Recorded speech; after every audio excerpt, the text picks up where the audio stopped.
Well, one of the characters is a character in this century, around the time of the First World War, a character by the name of Bill Duncan. Now, actually, Bill Duncan came to the area. He was a kind of a hermit, an eccentric. There were various rumors where he came from, that he was had killed someone somewhere, or that he was shell-shocked in the First World War. But he built a log camp way up in the woods and was a trapper, lived off of trapping up in the Central Lakes area.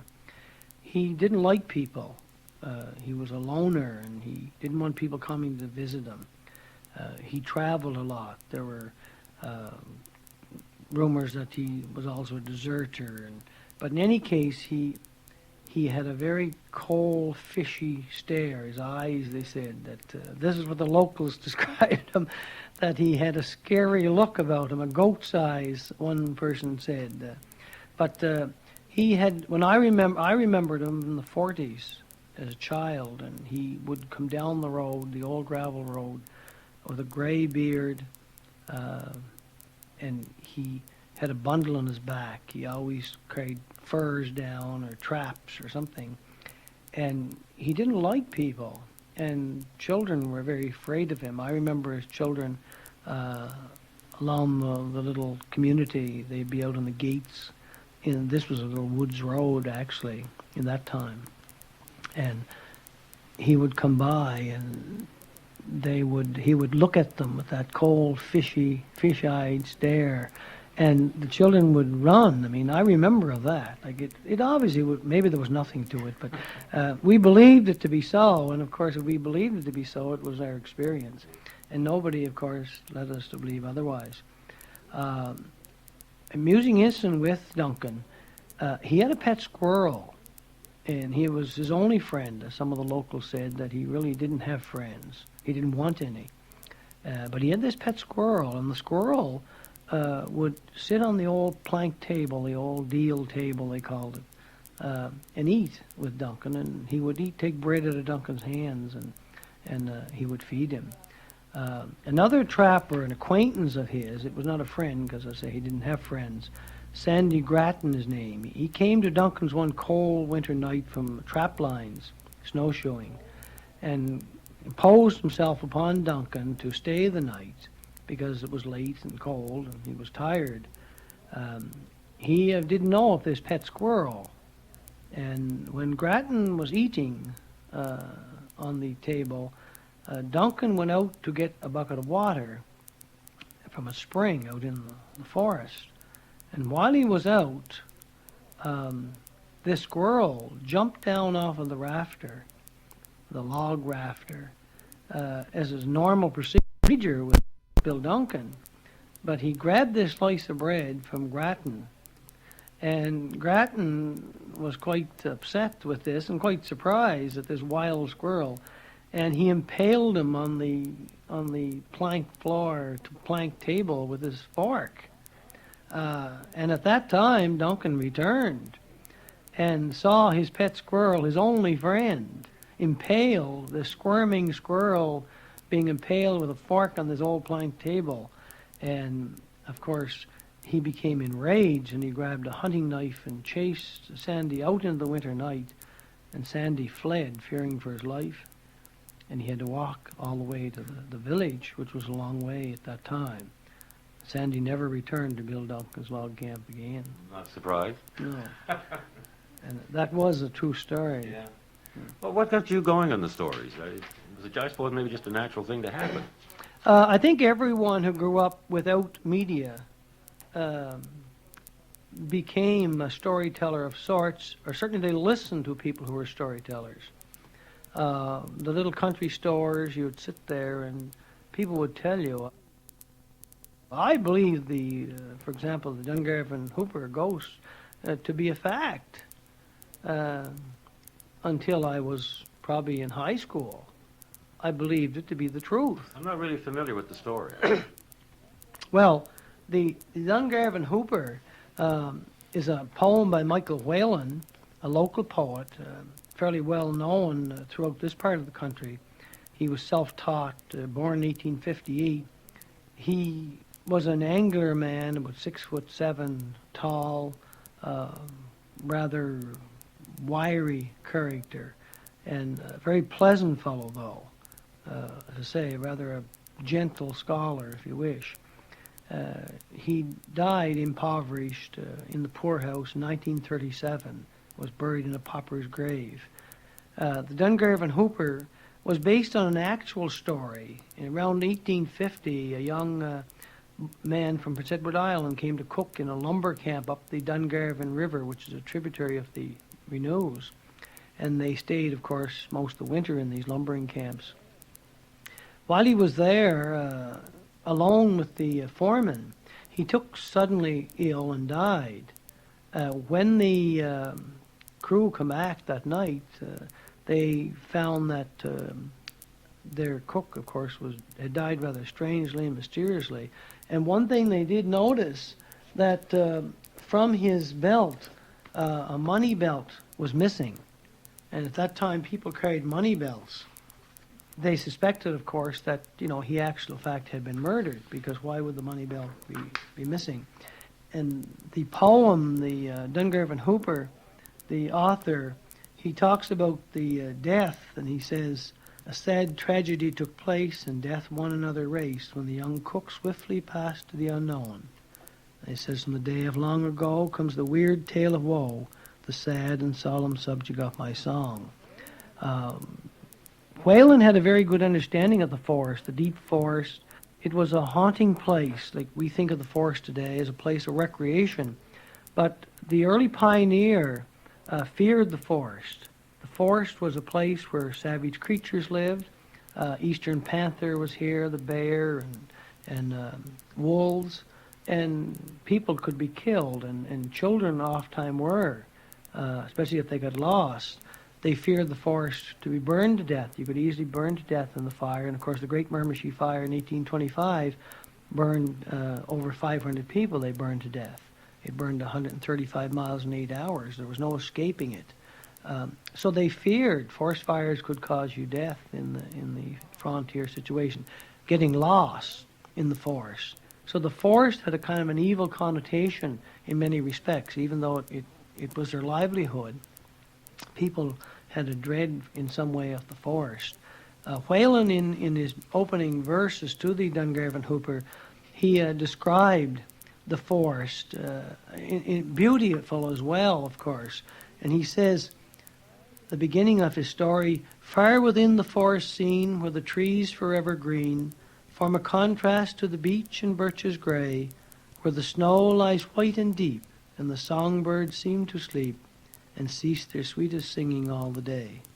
Where the mighty monster moose, of limbs long and large and loose, through the forest sweeps with stride both swift and strong, where the caribou and deer swim the brooks so crystal clear, and where the dark and deep Dungarvan sweeps along." It was in this scene, of course, where the cook, when the cook died, that they prepared to take him away to the graveyard to be buried in Renous. And a great storm came up, and Whalen says it in his poem. He says, "Fast fell the driven snow, while the wildest winds did blow, till 4 feet deep it lay upon the ground, so that on the burial day to the graveyard far away, to bear the corpse impossible was found." So the workers gave the young cook a woodsman's grave, and it's still there today, and it's near a spring called Hooper Spring. But the young cook was buried there, and when the crew returned that evening, they heard strange sounds. And of course, they were afraid and superstitious. They were superstitious people to start with. And there were, of course, sounds in the forest, screech owls and the eastern panther, which had a strange sound, which disappeared from this area 60 or 70 years ago. And it no doubt were those sounds, but in their mind, it was the spirit of the slain cook seeking vengeance for what had happened to him, that he would not rest. Is one of the beliefs, of course, amongst the community, was that people who were murdered or grave injustices done to them, that their souls would not rest in their grave until justice was done. So when he says, "Such fearful whoops and yells the forest fill, pale and ghastly was each face, We shall leave this fearful place, for this camp unto the demon does belong. Ere the dawning of the day, we shall hasten far away from where the dark and deep Dungarvan sweeps along. And as the story goes, they left that camp and did not return. And that was around 1850, and for many, many years, the local settlers who lived way up into the wilderness, those tributaries were settled back then, and they no longer are, but they lived in a rather isolated type of environment. And people, of course, feared this. And any sound they heard, unnatural sound or in the forest at night, which probably had an explanation if it could be explained, they believed it to be the ghost. It caused enough unrest amongst the people that by 1890, the local parish priest at Renous, Father Edward Murdoch, and in the records it shows that, he got permission to travel up to the woodsman's grave at Hooper Spring and perform the rite of exorcism, which was a rite performed within the Catholic Church and the Anglican Church and several others. But he performed this, and the story goes, of course, is that the ghost, his soul was quiet. But if they believed it to be so, of course, it was in their mind. And that is it said, till beside the grave did stand God's good man with lifted hand, and prayed that he these sounds would not prolong, that those fearful sounds should cease, and the region rest in peace, where the dark and deep Dungarvan sweeps along.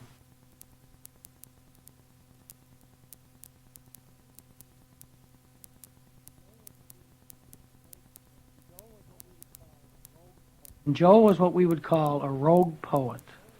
He was a wild individual, but he had skills in composing poetry or ballads about people.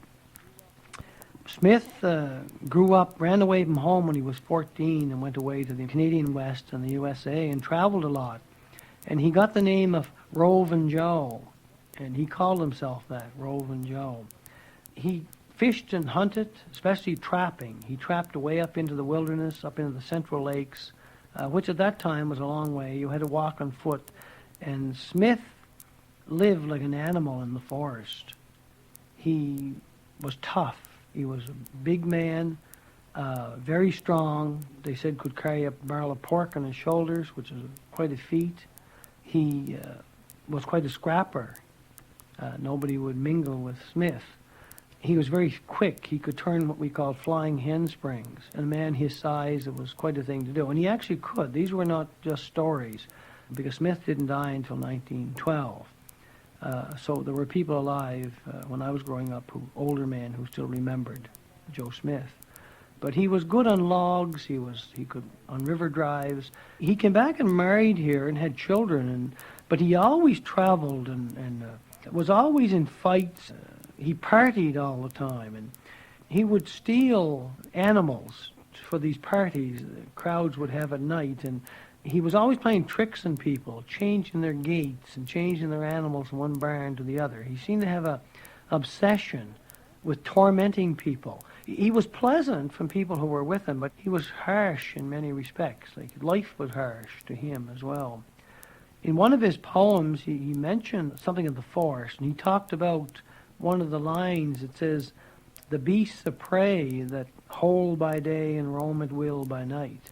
As a young man, I was lost for a night in the woods.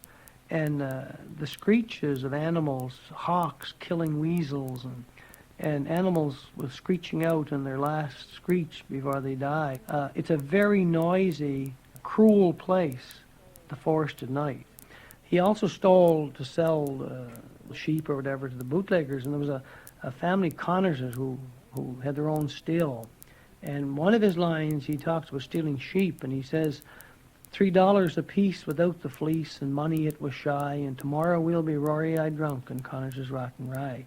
They would sell this sheep, $3 without the fleece. That wasn't even including the wool, and he would get this from it. One of his most interesting comments was probably with a neighbor of his, Dunk Moon, who invited him for supper, and he knew that Dunk had stolen the sheep that he was eating. but he didn't want to be too impolite about it. He said he was clever in how he said these things. Mrs. Munn invited them to eat. Mrs. Munn, she said, would you stay for supper? And it was very common at that time, too, to have the guests say grace. And she asked him if he would say grace. And he wanted to make sure that Dunk understood that he knew where the sheep came from, because the sheep had been stolen. And he said, God bless this meat that we do eat, Dunk Moon and I together. God granted him speed that he did need to catch McBuggy's Weather. Weather was a castrated sheep. And he knew whether he had stolen McBuggy's sheep. So this way he got the message across. He was up in the Central Lakes area trapping in the late fall of 1912. And with a couple other friends, he went across the lake, and the other two people, fearing the ice, went around the lake. And he went through with a bundle of traps on his back. They said 90 pounds of traps on his back. And he was a very strong swimmer, had swam the rivers and the ice was going out in the spring. If nothing else is to show, he could do it. And he swam and broke ice. He came up twice and kept breaking ice. And they said he broke up to hundreds of feet of ice on the lake. And when he came up the second time, he roared out to two of his friends on shore. And he said, if I go down again, the devil can have me. And he didn't come up. And they found him, his fingers were all broken up from beating the ice, because he was a very strong man and didn't give up. He is buried in the small graveyard at Renous, the end of Roving Joe, the rogue poet of Renous River.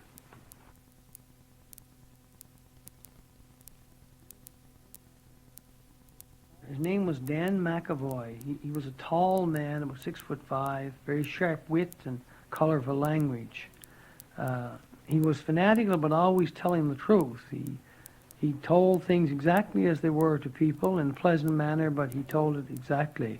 That characteristic or quality of always telling the truth didn't endear him to his neighbors, who didn't always want to hear the truth of who they were and so on. And it certainly was a quality, this quality of always telling the truth. It made him certainly very unsuitable for the political life, I suspect. But one amusing incident with him, he was chasing a cow one day, and his cow broke out. And back then there was herd law, and there was pound keepers appointed in the communities, and if your cow was out loose, they would catch them, keep them, and charge you. Animals couldn't run wild. And I remember that up until the 50s, where herd law was in effect here in New Brunswick. In any case, Daniel chased his old cow, and he was very kind. He'd say all kinds of kind things to the cow. So Bessie, and he'd get up close enough to the cow, and just as he reached the cow would take off again. And this went on for an hour or two at least, and he chased her for 2 or 3 miles, and the cow would stop, and the same thing would go again. He was always, of course, imploring the cow through all this nice speech to stop, and he would get a hold of her halter, because she had a halter on her head. Finally, the last time she ran, when he was completely out of breath, and he knew she was gone then, it was no longer nice words, and he roared to her, he said, "Go, you speckled SOB. I hope I read in the family hurl that you were impounded in Winnipeg for speeding." Because back then, the only thing anyone read here, for the most part, in the rural areas, was the family hurl, which came out of Winnipeg. If you understood, of course, it was funny, especially if you understood that. He also, at one point, attended an old friend of his who had been a very sinful person, I suppose, if you wish. And in later life, in the last years of his life, he got very religious, of course. And Dan, of course, knowing this situation, he went to the wake, the home, and the lady, Mrs. Peterson, said, my husband Jack, she said, he's in heaven looking down on us. And Dan was about 6'7", towering over this poor little Mrs. Peterson. He looked down on her and he said, "Mrs. Peterson, it says in the Little Red Catechism, from hell there's no redemption." He wasn't. He didn't forget that he had lived this very sinful life, and he was not into hypocrisy. Even at the wake. Even at the wake. And another case, even better known around our area of Dan, there was a family of Faders. They had 8 sons, lived way up at the head of the settlement. They lived a terrible, rough existence. The 8 sons never married, and they fought and drank and fought with everybody else. And they were, I suppose, something similar to the Black Donnellys of Ontario. They went on this way for many years, and to the point where there was no sanity or civility left in the home. And Mrs. Fader had a very hard life, and living with these 8 sons and his husband. Finally, she died, and it was the custom in those days. She was wakened at the home, and Dan was her next-door neighbor and lived nearby. He went to the wake to pay his respects. When he went up to the coffin, Mrs. Tucker, who was a friend of Mrs. Fader's, said to him, he was very aware, of course, of this life that she had lived and how hard it was for her. And Mrs. Tucker said, "Oh," she said, "Mr. McAvoy, surely Mrs. Fader is in heaven. She has suffered so." And Dan come back with, "Jesus, woman, even if she's in hell, she's better off." So he wasn't going to be hypocritical about... Under any circumstances. Under any circumstances, he was going to tell the truth.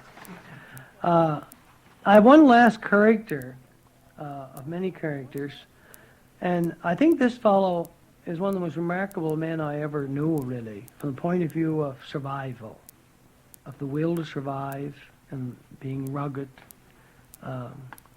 not looking for anything from society. This man died probably 25 or 30 years ago. His name was Johnny Tucker. He had bad legs from childhood, a childhood disease, probably polio or something. And he used to walk on crutches and walked in a circular manner. He had powerful arms, though, and powerful shoulders. He worked in the woods with these terribly bad legs and crutches. He cut out things at home with axes and so on. He made axe handles and peavey handles and sled runners. And he was, in our area, the man to go for that kind of thing, because he had very powerful shoulders and arms. But he stayed at home, never married, lived with his parents, his aged parents. But he never looked for any free lunch from anyone. He was very, he cursed and swore. He was very anti-religious. He was always, life was a great fight for him right from day one in order to live. And that's how he viewed it. It was there was no fancy stuff or pleasantries of going to church or anything of this. He wasn't an unpleasant man, although he quarreled with some people and he had very vicious enemies, and he also, of course, cursed these people.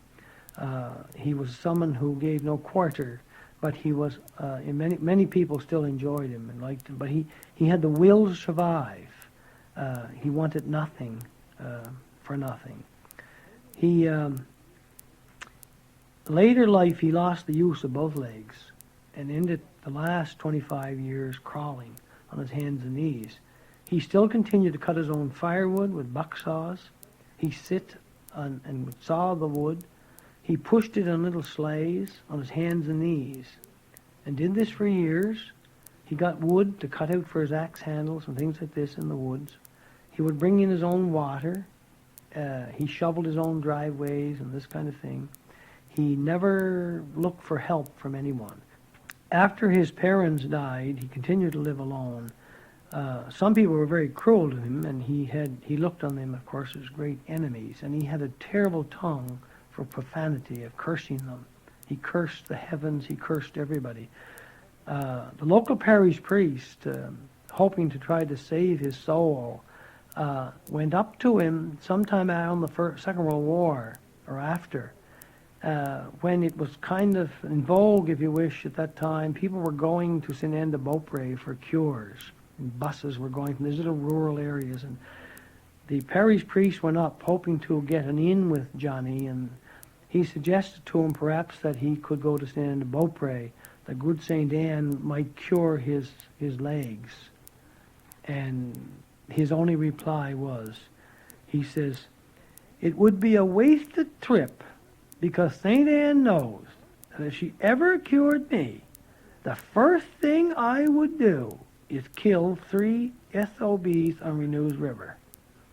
And those were the actual words that he told the priest, and it was so characteristic. He was not going to change. And he knew, he said, that St. Anne would never cure him, because she knew in his mind what the first thing he would do if he ever got his legs back. He would kill 3 people that he hated. The priest, of course, went home, giving up any hope of saving Johnny's soul.